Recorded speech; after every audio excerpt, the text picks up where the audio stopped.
Hello friends, welcome back to another video. तो आज हम लोग माइनक्राफ्ट में कुछ ओपी चीज़ें ट्राई करने वाले हैं। जैसा कि तुमने थंबनेल में देख ही लिया होगा कि आज हम लोग ओपी एन्चेंटमेंट्स टेस्ट करने वाले हैं। ठीक है, तो जैसा कि तुम्हें लगता है कि तुम सोचते होगे कि पीवीपी के लिए कौन सी एन्चेंटमेंट सबसे बेस्ट होती है। तो आज हम लोग ट्राई करते हैं कि कौन सी एन्चेंटमेंट बेस्ट होती है, कौन सी लगानी नहीं चाहिए, कौन सी लगानी चाहिए। तो चलो फटाफट से देखते हैं कि कौन सी एन्चेंटमेंट्स पीवीपी के लिए सबसे बेस्ट एन्चेंटमेंट्स होती है। तो देखो, हम लोग ट्राई करते हैं कि मतलब ट्राई तो कर लेंगे, बट मैं तुम्हें पहले बता देता हूँ कौन सी एन्चेंटमेंट का क्या यूज़ होता है। तो देखो, पीवीपी में हम लोग अपने आर्मर को बेसिक कौन सी एन्चेंटमेंट देते हैं। तो देखो, मैं तुम्हें दिखा देता हूँ। ये देखो, इस पर लगी प्रोटेक्शन 3। ठीक है, हम लोग प्रोटेक्शन 3 लगाते हैं या कुछ और लगाते हैं, ऐसे एन्चेंटमेंट्स लगाते रहते हैं। ठीक है, और तुम्हें एक और चीज़ पता होगी कि हम प्रोटेक्शन 3 के साथ कोई और प्रोटेक्शन नहीं लगा सकते। मतलब जैसे कि अगर इसमें देखें तो इसमें फायर प्रोटेक्शन लगी हुई है, तो हम लोग फायर प्रोटेक्शन नहीं लगा सकते हैं। अगर उस पर प्रोटेक्शन लगी है तो हम उस पर कोई और प्रोटेक्शन जैसे कि प्रोजेक्टाइल प्रोटेक्शन या फायर प्रोटेक्शन वगैरह नहीं लगा सकते हैं। ठीक है, तो अब तुम्हें ये देखना है कि कौन सी एन्चेंटमेंट्स बेस्ट रहेंगी पीवीपी के लिए। तो देखो, अगर तुम फायर एस्पेक्ट से डरते हो कि मान लो किसी की स्वॉर्ड के पास में फायर एस्पेक्ट है। चलो देखते हैं, ये वाली स्वॉर्ड में फायर एस्पेक्ट है, तो हाँ, इसमें फायर एस्पेक्ट है। तो अगर तुम्हें किसी ने फायर एस्पेक्ट से मारा तो देखो तुम्हारे ऊपर आग लग जाएगी, जो कि काफ़ी इरिटेट भी करती है, साथ ही साथ डैमेज भी करती है। ठीक है, और ये बहुत डैमेज करती है, क्योंकि आधा आधा हार्ट अगर नेदराइट कार में तो भी वो ले जाती है। ठीक है, बहुत डैमेज करती है। मेरे पीछे कैसे आ रही है? ज़्यादा चौड़ में आ रही है। ठीक है, तो इतना इतना हार्ड तो बेसिकली वो ले ही जाती है फायर एस्पेक्ट, और काफ़ी इरिटेटिंग भी होती है। ठीक है, तो अब तुम्हें अगर नहीं अच्छी लगती तो तुम्हें फायर प्रोटेक्शन लेनी चाहिए अपने आर्मर के अंदर, क्योंकि फायर प्रोटेक्शन बेसिकली क्या करती है, जब तुम लावा में से गिर जाते हो तो भी वो तुम्हें बचा लेती है। ठीक है, लावा में अगर तुम गिरते हो तो बहुत कम डैमेज होता है, और साथ ही साथ जब तुम्हारे ऊपर आग लगती है ना तो वो बुझ भी बहुत जल्दी जाती है। मतलब छू मंतर, मतलब अगर लगेगी 2 सेकंड बाद गायब हो जाएगी, तो तुम्हें इतनी इरिटेशन नहीं होगी, ना ही ज़्यादा डैमेज होगा। ठीक है, अब जो लोग फायर एस्पेक्ट से नहीं डरते हैं, जो लोग अपने साथ क्या कहते हैं पोशंस लेके चलते हैं, उन लोगों को तो डरने की कोई ज़रूरत ही नहीं, क्योंकि वो फटाफट से एक पोशन मारेंगे और फिर उन पे पोशन फायर रेजिस्टेंस का पोशन लग जाएगा, और फिर उनको तो कोई मार ही नहीं सकता है ना। फिर वो लोग यूज़ करते हैं। अब मान लो तुम नॉर्मल खेल रहे हो, तुम्हें गिरने से बचना है, तो तुम प्रोजेक्टाइल प्रोटेक्शन का यूज़ कर सकते हो, क्योंकि प्रोजेक्टाइल प्रोटेक्शन बेसिकली हमें फॉल डैमेज से, जैसे हमें फॉल डैमेज पड़ता है तो फॉल डैमेज को कम कर देती है। ठीक है, वो फॉल डैमेज को कम कर देती है, और कुछ इसका काम नहीं है। अगर तुम्हें प्रोजेक्टाइल प्रोटेक्शन नहीं लगा रही, क्योंकि पूरे आर्मर में लगानी पड़ेगी, तुम्हें प्रोटेक्शन चाहिए, कुछ और चाहिए, तो तुम उसकी जगह फैदर फॉलिंग लगा सकते हो अपने उसके अंदर, बूट्स के अंदर। बूट्स के अगर तुम फैदर फॉलिंग इसमें लगा है, यस नहीं लगा इसके अंदर फैदर फॉलिंग, तो कोई और बूट्स देखने पड़ेंगे। हाँ, इसमें फैदर फॉलिंग लगा है। अगर मैं ये पहनूंगा तो तुम अगर ऑब्जर्व करोगे कि अगर तुम जब गिरोगे तो तुम्हारी स्पीड थोड़ी सी स्लो हो जाएगी। तुम्हें लगेगा नहीं, तुम्हें पता नहीं लगेगा, बट हाँ तुम्हारी, अरे यार, तुम्हारी स्पीड वाकई थोड़ी सी स्लो हो जाएगी। हाँ, तो ये थी कुछ बेसिक चीज़ें पीवीपी के लिए। अब बो में कौन कौन सी एन्चायरमेंट्स चाहिए होती है तो मैं तुम्हें दिखा देता हूँ। देखो, अगर हम यहाँ पे बो ढूंढे, बो कहाँ है, बो कहाँ है, बो कहाँ है, तो हाँ ये भी बो।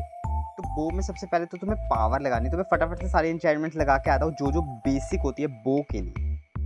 तो फ्रेंड्स, मैंने सारी एन्चायरमेंट्स लगा दी है। तो देखो, हमें क्या क्या चाहिए होता है, मैं तुम्हें दिखा देता हूँ। हमें फ्लेम 1 चाहिए होता है। फ्लेम इसलिए क्योंकि जब सामने वाले को तुम बो मारोगे तो उसको इरिटेशन हो। ठीक है, देखो जो फ्लेम लग जाती है उससे इरिटेशन हो और वो मर जाए, मतलब मर जाए तो मतलब उसको डैमेज पड़े। और देखो, बो चलाने के भी तरीके होते हैं। तुम में से काफ़ी लोग ऐसे ऐसे स्पैम करते होगे बो, ऐसे स्पैम करते होगे। तुम्हें नहीं करना चाहिए, बिकॉज वो जितना कम स्ट्रेच होगी उतना कम डैमेज करेगी। तुम जितना उसको ज़्यादा स्ट्रेच करके मारोगे वो उतना ज़्यादा डैमेज करेगी, और सामने वाला उतनी ज़्यादा जल्दी मर जाएगा। ठीक है, तो तुम में से काफ़ी लोग ये गलती करते होगे, इसको पूरा स्ट्रेच करके नहीं मारते होगे। तुम्हें लगता होगा कि तुम स्पैम कर रहे हो तो तुम सामने वाले को जल्दी मार दो, लेकिन ऐसा तुम गलत हो। तुम जितना कम स्पैम करोगे उतना कम उसको डैमेज पड़ेगा। ठीक है, अब दूसरी चीज़ है, और क्या क्या एन्चायरमेंट्स है, तो पंच 2 बेसिकली जावा बेडरॉक और पॉकेट एडिशन में ये पंच 2 है, बट तुम्हें शायद से जावा के अंदर ही पंच 5 भी मिल जाता है। पंच 5 इसलिए क्योंकि अगर तुम्हारे ऊपर रश हो रहा हो, मतलब बेसिकली तुम पे अटैक हो रहा हो एकदम तगड़े वाला, तो तुम पंच 2 से उसको यानी नॉकबैक जैसे पीछे ढकेल सकते हो और तुम बच सकते हो अगर तुम्हारी हेल्थ कम है तो, ठीक है। और एक अनब्रेकिंग, क्योंकि तुम्हें पता है वो बहुत जल्दी टूट जाती है, तो अनब्रेकिंग हेल्प करेगी कि ये जल्दी ना टूटे, ठीक है। अब सबसे बड़ी और बेसिक चीज़ जिनको सबको कन्फ्यूज़न होती है, एक एन्चेंटमेंट, सबसे अच्छी एन्चेंटमेंट है ये। देखो सबसे अच्छी एन्चेंटमेंट तो मेंडिंग है बेसिकली, उसके बाद आती है स्माइट 5 और शार्पनेस 5।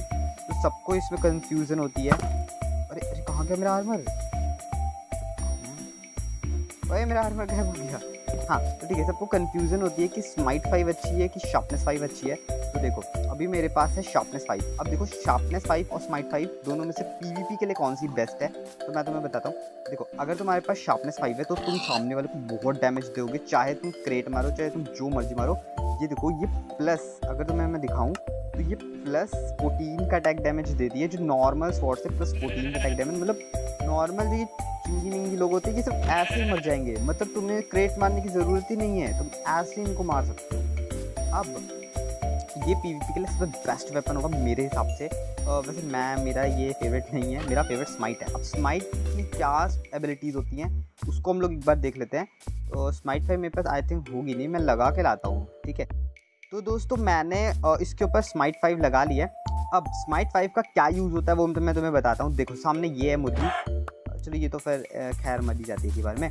तो देखो अगर मैं तुम्हें दिखाऊं तो इसका +8 का अटैक डैमेज है और शार्पनेस का था +14 का। तो तुम कैसे अब तुम मुझे कहोगे भाई तुम कैसे कह सकते हो कि शार्पनेस बेकार होती है स्माइट से। देखो अगर तुम पीवीपी में लगातार क्रेट्स, मतलब लगातार क्रेट्स मार सकते हो, तब तो बेस्ट है स्माइट 5 से मारने, क्योंकि स्माइट 5 की एबिलिटी यही है कि क्रेट पे ये अटैक डैमेज ज़्यादा कर देती है, और क्रेट पे तुम किसी भी मतलब बहुत ज़्यादा डैमेज है। तुम ये सोच सकते हो कि अगर बंदे के पास आयरन का आर्मर है तो स्माइट 5 सिर्फ एक हिट में, जो नेदराइट का पे स्माइट 5 लगी होती है वो सिर्फ एक हिट में सामने वाले के 5 हार्ट्स ले जाता है, 5 से 4 हार्ट्स ले जाता है। तो तुम ये सोच, अरे लगता है 5 से 4 हार्ट्स ले जाता है, तो तुम सोच सकते हो कि ये स्माइट 5 कितनी पावरफुल है। वहीं शार्पनेस 5 क्रेट पे इतने नहीं लेकर जा पाती। शार्पनेस देखो ये नॉर्मल, मतलब नॉर्मल अगर मारो स्माइट 5 से तो ये नहीं मार पाएगी, पर हाँ वहीं अगर तुमने क्रेट मार दिया तो सामने वाला खत्म। अभी देखो ये मैंने काऊ को मारा, क्रेट मारा, ये तुरंत मर गई, लेकिन अगर मैं इसको नॉर्मल शॉट मारूंगा वो भी स्माइट 5 से तो ये नहीं मरेगी तुरंत। और हाँ ये देखो तुरंत नहीं मर रही, थोड़ी देर बाद मरी, क्योंकि मैंने क्रेट मारा तो तुरंत मर गई। मतलब क्रेट पर हमें ये पता लगता है कि इसका, अरे यार ज़्यादा होती है। हाँ तो हमें क्रेट से ये पता लगता है कि स्माइट 5 ज़्यादा डैमेज देती है। अब कुछ बेसिक एन्चेंटमेंट्स की बात करते हैं कि बेन ऑफ अर्थबोर्ड्स और डेप्थ स्ट्राइडर 2 को यूज़ करना चाहिए कि नहीं, क्योंकि अगर हमने डेप्थ स्ट्राइडर 2 वगैरह यूज़ कर लिया तो हम लोग ये स्माइट 5 और ये सब नहीं लगा पाएंगे, शार्पनेस वगैरह नहीं लगा पाएंगे। तो वो हमें यूज़ करना चाहिए कि नहीं करना चाहिए। तो बेसिकली सर्वाइवल में तो वही बेस्ट होते हैं, शार्पनेस 5 वगैरह सर्वाइवल में किसी काम की नहीं होते, अनलेस तुम किसी बड़े मॉब को मारने जाओ जैसे विदर हो गया, वार्डन हो गया, तो तब ये स्माइट 5 और काम आते हैं। लेकिन बेन ऑफ अर्थपोर्ट्स यानी जो अर्थपोर्ट मॉब्स होते हैं लाइक बी हो गया और भी बहुत सारे मॉब्स हो गए जैसे कि स्पाइडर हो गया, इन सबको मारने के लिए बहुत अच्छे हैं। तुम ये सोचो कि वो एक ही हिट में, सिर्फ एक हिट में बेन ऑफ अर्थपोर्ट्स उसको मार सकती है स्पाइडर को, चाहे कोई भी स्पाइडर हो, और बी को भी एक हिट में मार देती है। यही उसकी एबिलिटी है बेसिकली। और जो डेप्थ स्ट्राइडर है, तुम डेप्थ में जाते हो जब सी में, तो सी के अंदर जो भी तुम्हें मॉब्स मिलते जाए वो डाउन ज़ॉम्बी हो, चुपके बैठी हैं मेरे से, तो तुम उसको बहुत इजीली, मतलब एक हिट में तो नहीं कहूँगा बट हाँ तुम उसे मार सकते हो बहुत इजीली। ड्राउंड में जितने भी होते हैं, जितने भी सी मॉन्स्टर्स होते हैं, उनको तुम इजीली मार सकते हो, ठीक है। तो ये कुछ टिप्स थी पीवीपी के लिए। बाकी पीवीपी में सबसे इंपॉर्टेंट होता है तुम्हारी स्किल्स और पोशंस, ठीक है। पोशंस तो बहुत ज़रूरी है खासकर पीवीपी में, ठीक है। और तो कुछ नहीं, तो टोटम ले आना और पीवीपी करना और बेस्ट ऑफ लक। तब तक के लिए bye bye, take care, see you.